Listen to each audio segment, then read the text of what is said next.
Cantinho de Histórias. Quer me contar sua história?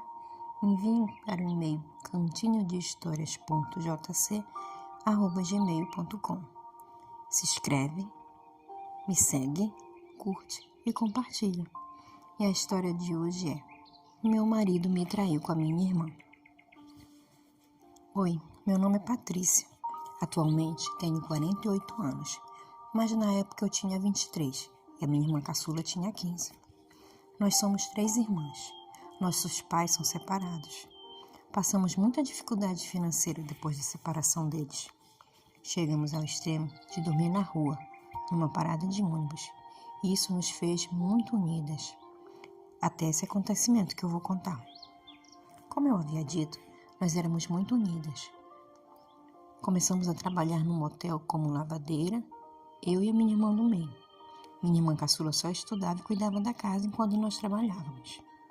Minha mãe também trabalhava no motel, só que como cozinheira.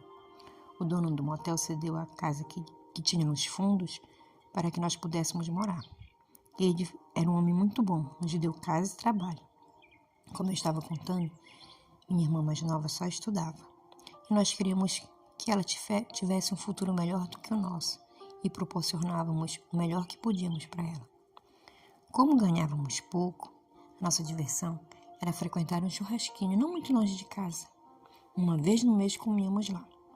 O churrasquinho ficava perto de uma lojinha de roupas. E lá trabalhava um rapaz de uns 28 anos. Ele era bonito, simpático, sorridente. Certo dia, que estávamos no churrasquinho, ele puxou conversa comigo e me chamou para tomar sorvete. Eu aceitei. Passamos algum tempo assim, batendo papo, até começarmos a namorar. E com pouco tempo de namoro, ele veio morar na minha casa. O nosso relacionamento era esquisito. Ele não era carinhoso e tínhamos pouco relacionamento íntimo. Na verdade, a gente só tinha relacionamento íntimo quando eu procurava ele. Mas como ele me ajudava financeiramente, eu deixava passar. Passamos 2 anos assim. Um dia, eu fui sem avisar na lojinha que ele trabalhava. Chegando lá, ele não estava. A moça que trabalhava com ele disse que ele havia saído e que iria demorar. Eu me despedi e saí. Fui caminhando, então ela correu atrás de mim e disse que precisava falar comigo. Aí nós voltamos para a loja. Ela me disse que tinha pena de mim e que não aguentava mais ver aquela situação, mas que não iria me contar, que eu deveria ver. Disse que 2 ruas dali tinha um lugar que alugava quartos para solteiros e que meu marido morava lá antes de se mudar para minha casa. Disse que eu deveria ir lá naquele momento. Pegou uma chave na mochila dele que tinha ficado na loja e me deu. Disse o número do quarto e eu fui. Chegando no quarto, eu escutei gemidos e eu gelei. Pensei, ele está me traindo. Fiquei na porta parada sem coragem de entrar.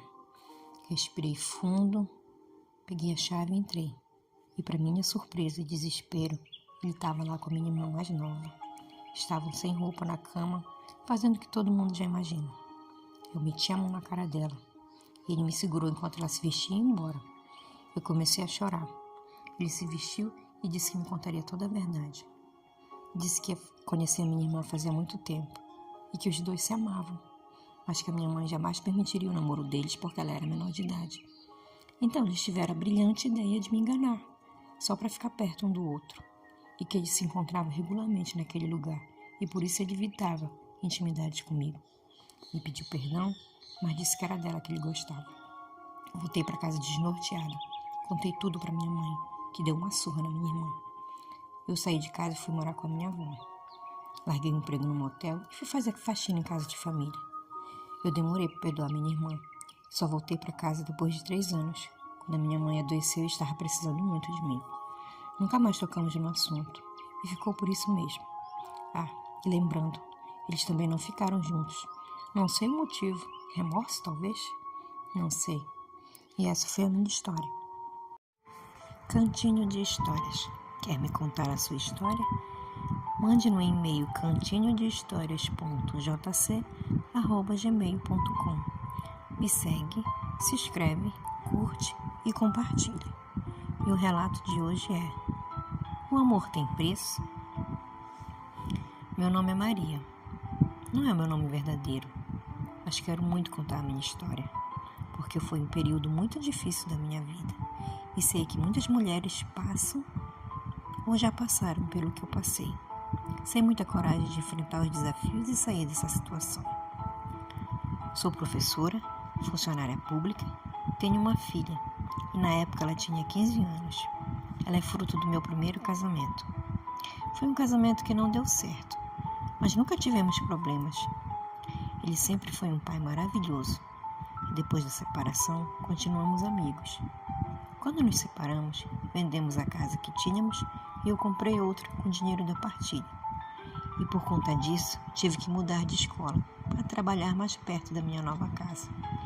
Foi nessa mudança que a minha desgraça começou. A escola para a qual eu fui transferida era bem pertinho da minha casa nova. Lá eu conheci um outro professor, que aqui eu vou chamar de Antônio. Ele era um homem bonito, se vestia bem, chamava atenção por onde ele passava. Ele também era divorciado, tinha um filho que morava com a ex-esposa dele. Ele era carismático, inteligente e eu logo fiquei de olho. Mas sem muitas esperanças. Eu sou uma mulher acima do peso e ele nunca olharia para mim. Pelo menos foi assim que eu pensei. As mulheres que andavam atrás dele eram lindíssimas, sempre bem arrumadas, corpo bonito, maquiadas. E por alguns meses eram só conversas triviais de trabalho mesmo.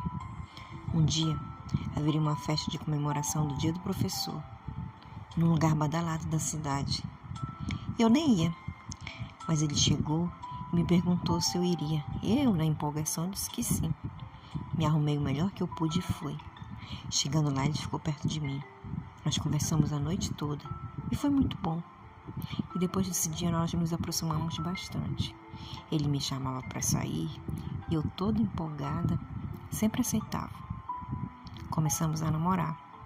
Eu dormia muito na casa dele. Passava mais tempo lá do que na minha casa. Até que ele me fez a proposta de morarmos juntos. E eu, burra, aceitei. Ele me convenceu a vender a minha casa e com o dinheiro fazer umas melhorias na casa dele, já que nós estávamos morando juntos.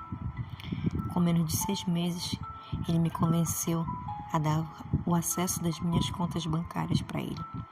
Dizia que era para eu não ter trabalho nenhum, que ele faria tudo o que fosse preciso. Com o tempo, ele passou a dizer que eu estava feia, gorda, que eu não me arrumava, que eu não me cuidava. Eu fui ficando triste, depressiva. Num espaço de tempo curto, eu já estava tomando remédio psiquiátrico. E quando eu percebi, eu estava viciada. E como ele tinha um total controle das minhas finanças, eu não podia nem comprar os remédios. Eu cheguei ao ponto de bater na porta da casa dos vizinhos pedindo dinheiro para comprar remédio. Eu estava totalmente maluca. Até que um dia, numa das nossas brigas, ele me agrediu. E a minha filha, numa tentativa desesperada de me ajudar, quebrou o vidro do carro dele, chamando assim a atenção dos vizinhos, que logo correram para nos ajudar. Ele negou tudo. Então, alguém entrou em contato com a minha família e contou tudo o que tinha acontecido. Minha família interferiu e ele me expulsou da casa dele. Minhas irmãs tentaram entrar em acordo, mas foi sem sucesso. No fim das contas, ele me deu uma mixaria e eu tive que deixar a casa dele, com uma mão na frente e outra atrás. Me mudei durante a noite para que os vizinhos não me vissem. Eu estava com muita vergonha do que tinha acontecido. Até hoje eu tenho vergonha de contar o que aconteceu dentro daquela casa. Passei muito tempo em recuperação da depressão e do vício no remédio. Mas com a ajuda de Deus e da minha família, hoje eu tenho coragem de contar a minha história. E agora eu jamais vou deixar um homem me dominar daquela forma. Tudo porque eu queria ser amada. Quando na verdade, eu tenho que me amar. E eu espero que eu possa alertar outras mulheres que passam por essa situação. Lutem por vocês e se amem acima de tudo. Cantinho de Histórias. Quer me contar a sua história? Envie um e-mail para cantinhodehistórias.jc@gmail.com. E a história de hoje é Minha Fé Me Salvou. Me segue, se inscreve, curte e compartilha. Meu nome é Kátia. Eu nasci numa família católica, mas confesso que detestava ir à igreja, até porque era obrigada a ir todos os domingos pela manhã, e isso me irritava profundamente. Eu sempre dizia que quando eu crescesse, eu não frequentaria nenhuma igreja, e a minha mãe sempre respondia: minha filha, a gente não pode viver sem Deus. Eu nem ligava e dizia: eu posso. O tempo passou, eu cresci, casei, tive 2 filhas. Nunca obriguei minhas filhas a frequentarem a igreja, mas o meu marido fazia questão. E elas iam com a avó paterna. E elas adoravam, faziam parte do coral da igreja. Nunca as impedi, mas também nunca fiz questão que fossem. Não é que eu não acredite em Deus, eu acredito. Eu só não gostava de viver dentro da igreja toda semana. Pois bem, a primeira vez que eu passei por uma dificuldade muito grande foi quando a minha filha caçula adoeceu. Ela pegou uma gripe que virou uma pneumonia. Ficou 1 mês internada. Eu me desesperei. Achei que a minha pequena partiria. Foi então que a minha mãe e minha sogra disseram: vamos fazer uma corrente de oração pela Laila. A oração de uma mãe arromba as portas do céu. Essa frase da minha sogra me marcou. E nós fizemos.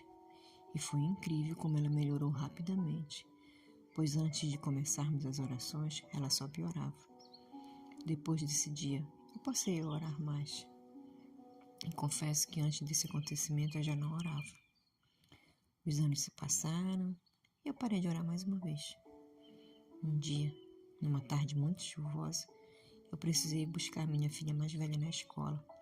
Ela estava participando de uma feira de exatas. Ela não estudava nesse horário, então não era comum ela estar na escola nesse horário.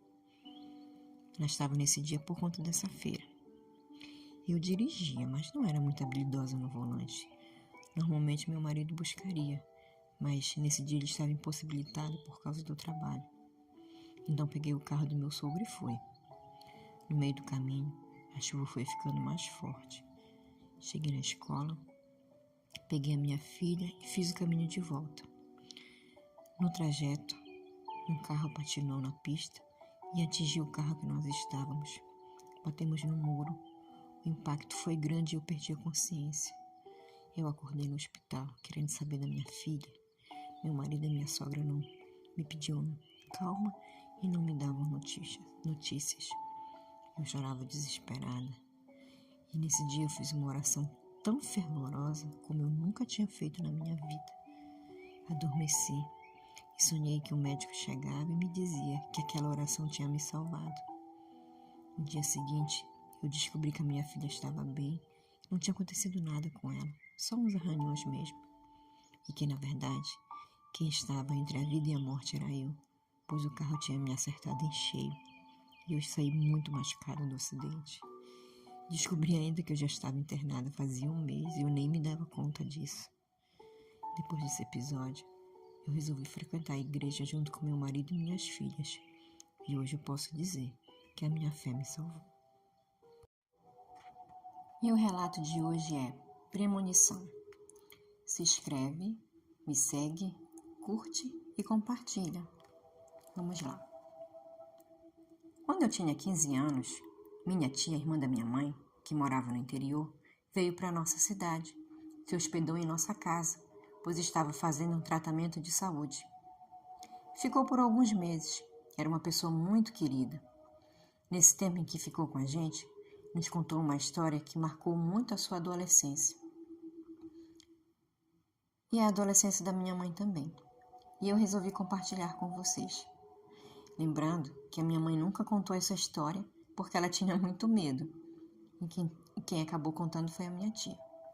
Então, minha tia contou que quando ela tinha por volta de 16 anos, morando ainda neste mesmo interior, acompanhava a minha avó, que era a parteira naquela localidade. Ela me disse que tinha uma vizinha que ela já estava casada há alguns anos e que o marido era louco para ser pai. Só que ela nunca engravidava. E olha que foram várias tentativas. Um dia ela contou à minha avó a sua angústia em relação a isso. Ela dizia que quando ela era criança, ela sonhava que quando ela engravidasse, ela morreria no parto. E era um sonho muito recorrente e sempre da mesma forma, com as mesmas cenas. Mas que com o tempo ela tinha esquecido. Então ela tinha crescido, casado, e quando começou a cobrança do marido, por querer ter filhos, esse sonho lhe voltou à memória. Ela queria ser mãe, mas ela não engravidava. Então ela disse que ela tinha medo que esse sonho fosse se realizar, de que realmente ela morreria no parto. Mas como ela não engravidava, ela deixou isso para lá. Quando foi um belo dia, ela descobriu que ela estava grávida. Então ela começou a fazer pré-natal, só que como ela morava no interior, ela ia muito pouco ao médico. E quando o marido descobriu que ela estava grávida, ele ficou feliz da vida. Ela também estava feliz, mas no fundo, aquele sonho dela, que ela tinha quando era criança, deixava ela aterrorizada. Em uma das consultas médicas, ela descobriu que eram gêmeos, que eram 2 meninos. Então a minha avó sempre visitava ela, para saber como ela estava, já que ela era parteira daquela cidade. E estava tudo certo, não tinha nada de errado com ela nem com as crianças. Só que foi chegando o dia do parto. E conforme o dia do parto ia chegando, ela ia ficando mais angustiada. E ficou falando sobre o sonho, lembrando, e disse a minha avó que ela já tinha até procurado um homem que fabricava caixões ali perto. E deu o contato do homem para minha avó, dizendo que caso o pior ocorresse, para ela procurar esse homem que ele fabricaria o caixão do jeito que ela queria. Ela dizia que se ela morresse no parto, queria ser enterrada com os filhos, porque no sonho dela, morria ela e os filhos. Minha avó dizia que para ela esquecer isso, para ela confiar em Deus, que Deus é quem sabe do futuro. Enfim, chegou o dia do parto. Ela começou a entrar em trabalho de parto ainda de madrugada. Minha avó foi para lá e começou a ajudar. Foi bem difícil. A primeira criança nasceu e morreu em seguida. A segunda criança nasceu morta. Algum tempo depois ela também começou a passar mal, estava perdendo muito sangue e acabou falecendo também. E as pessoas ficaram muito aterrorizadas porque ela comentava muito sobre isso, de que morreria no parto das crianças, ela e os filhos. Então resolveram entrar em contato com um homem que fabricava caixões. E para surpresa deles, ela já havia encomendado o caixão. E foi feito do jeito que ela pediu. Ela seria enterrada junto com os filhos no mesmo caixão, um em cada braço. Foi uma história que marcou muito a comunidade, porque como era uma comunidade pequena e todo mundo se conhecia, e ela falava isso e a história logo se espalhou, todo mundo ficou aterrorizado, com medo. Já pensou a pessoa ter premonição da própria morte? E esse foi meu relato. Quer me contar a sua história? Envie para o e-mail cantinhodehistorias.jc@gmail.com.